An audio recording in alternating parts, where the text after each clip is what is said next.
Joining me is Robert Cohen. He's Director of Global Developed Credit at DoubleLine. It's great to have you in the house, by the way. Welcome. Yeah. So I'm actually really glad you're here because it's important to point out, while we can argue about what exactly is going on with CPI and what exactly is going on with valuations in the stock market, it's a pretty clear signal coming from the corporate credit space right now, where at least as I've seen, investment grade spreads are the tightest they've basically ever been. Can you elaborate on what you're seeing right now? Yeah, so for the last couple of years, many of the macro indicators you mentioned, the yield curve, ISM, CPI, all these indicators have recently indicated maybe there's economic weakness. I think it's just been disrupted by inflation, rising rates, fiscal stimulus. I think you have right now the Fed pressing on the brake while you have fiscal stimulus pressing on the gas. I think it's caused a lot of the indicators to maybe kind of go haywire. False negatives and go haywire. Corporate credit is maybe closer to the ground, where you're talking to individual companies, seeing what their earnings are doing, and that builds up to credit spreads. So credit spreads have been falling all year. Yeah. High yield in particular, people refer to it as the canary in the coal mine. These are companies that are most sensitive to economic conditions. They're the weakest. They're the most, kind of the highest debt levels, the most potentially likely to default. Their rates are high, supposedly higher for that reason. But where are we these days on record lows? But there's a reason for it. There's some logic to it. You have a very low default environment. You have really credit quality has been improving since the Fed started raising rates. I think something that's underappreciated is that once the Fed started raising rates, M&A basically froze. Deal making, yeah. Where we are in the credit cycle right now, normally when the Fed is cutting interest rates, that is usually coincident with a big boom in M&A. That's when the risks build in the economy. That starts to spill over into the broader economy. You have weakness, and then the Fed is forced to cut because of economic weakness. We haven't had any of that, and so that's part of the reason why the credit market is in good shape, because we haven't had this excessive risk taking. If anything, credit quality has been increasing. If you look at high yield, we have mostly double Bs, is over 50% double B.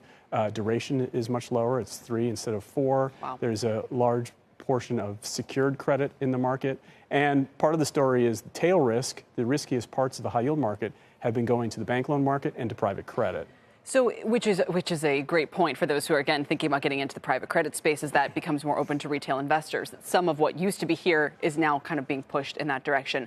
I guess my question would be, watching all this, and we were talking a little bit about this yesterday, is this a sign to you that there's too much liquidity in the economy right now? Obviously, I appreciate that the fundamentals are good, but are the fundamentals better than they've been since 1997 to justify spreads this tight? Or do you think there's just literally too much capital that is pushing rates lower, and a sign even that the Fed might be running a policy that's too loose, not too tight? I think it's a combination of both. Clearly, there is very high credit quality, but there also, because there was no M&A that I was speaking about, issuance has been mostly refi. There hasn't been the supply of new bonds. I think the hope for 2025 is as M&A improves, you start to get more issuance and you get a more, equal supply-demand balance. But clearly, part of the story is a lack of supply that's pushing spreads tighter. You can't ignore that. One final question. Normally you'd say, listen, you can get, high yield at whatever, 6 or 7%. And just think about, what a great opportunity that is. But people are looking at a stock market that has gone gangbusters. So is it harder to coax people when they think, well, it's kind of similar risk profile, and in equities, I have this incredible upside, and not, maybe with credit, it's a little bit more capped? Well, valuations are stretched everywhere. A little bit of comparison versus 2017, because we talk a lot about, new Trump 2.0 versus Trump 1.0. In 2017, equities S&P had a multiple of 20. So that was an earnings yield of about 5%. High yield yielded 5% then. And then treasuries were in the 2s. So maybe IG got 3. So equities were much more attractive on a valuation basis back in Trump 1.0. Fast forward to today, equity markets are roaring. You have a multiple of 25, which is really, so that's more of a 4% earnings yield. You see where the 10-year yields now in the mid-4s. Yeah, treasuries are above that level, let alone. And you can get in high yield 7. So while spreads are tight, all-in yields are actually quite high. And they're quite competitive, actually, with equities. There's street estimates now, which maybe they get updated and revised, but a lot of street updates that even come out after the election are calling for 6 to 9% total return on the S&P for the next 12 months. Well, if you can get 7% in credit, that's actually a pretty favorable comparison. Yeah.